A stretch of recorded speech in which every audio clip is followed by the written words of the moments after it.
SEO friendly website कशी तयार करावी? तर बहुतेक वेबसाईट ह्या डिझाईनमुळे फेल होत नाहीत, तर त्या डेव्हलपमेंट लेवलला झालेल्या SEO स्ट्रक्चरच्या चुकांमुळे फेल होतात. तर हे आपण जाणून घेऊया. पहिला पॉईंट आहे की वेबसाईटची रचना स्वच्छ ठेवायला पाहिजे. त्यामध्ये जे काही URL जे आहेत ते सिंपल असावेत, रीडेबल असावेत. दुसरा पॉईंट आहे योग्य HTML स्ट्रक्चर वापरा. आपल्या वेबसाईटच्या प्रत्येक पेजवरती एकच H1 टॅग असायला हवा, त्याखाली H2, H3 हे योग्य क्रमाने वापरायला हवेत. सर्च इंजिन्स यावरून आपले कंटेंट समजतात.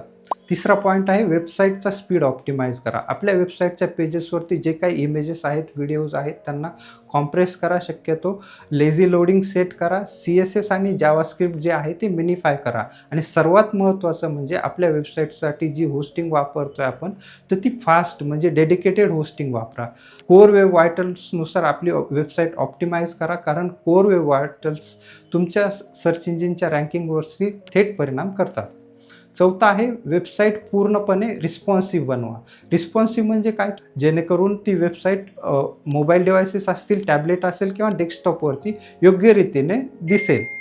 पाचवा पॉईंट आहे की योग्य मेटा टॅग्स वापरा. आपले जे वेबसाईटचे पेजेस आहेत त्यामध्ये मेटा टॅग्स असायला हवेत, मेटा टायटल्स असायला हवेत. सहावा पॉईंट आहे की स्कीमा मार्कअप वापरा.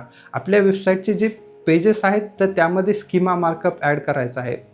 फॉर एक्झाम्पल FAQ असतील तर FAQ स्कीमा असेल, सर्व्हिसेसचं पेज असेल तर सर्व्हिसेस स्कीमा वापरायचा आहे. त्यामुळे काय होईल की सर्च इंजिन्स आणि AIला तुमची वेबसाईट चांगल्या पद्धतीने समजायला मदत होते. सातवा पॉईंट आहे इमेजेस योग्य प्रकारे ऑप्टिमाइज करा. आपल्या वेबसाईटमध्ये ज्या काही इमेजेस आपण वापरतो त्यांना ऑप्टिमाइज करा, त्यांची साईज कमी करा, त्यांना अल्ट टॅग टाका, टायटल डिस्क्रिप्शन योग्य रीतीने वापरा. यामुळं काय होतं की SEO आणि ॲक्सेसिबिलिटीमध्ये इम्प्रूव्हमेंट होते. आठवा पॉईंट आहे की इंटरनल लिंकिंग करा.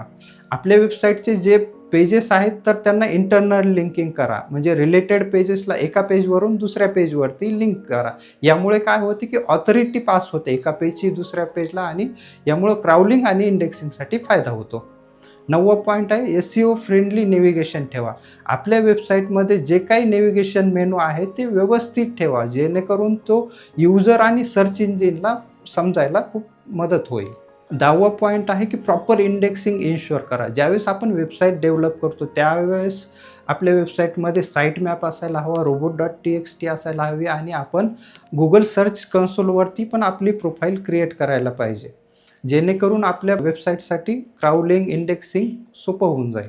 लक्षात ठेवा, तुमचं जर डेव्हलपमेंट स्ट्रॉंग असेल तर SEO खूप सोपं आणि इफेक्टिव्ह होतं. कारण 2026मध्ये SEO फक्त कंटेंटबद्दल नाही तर ते डेव्हलपमेंटपासून सुरू होते.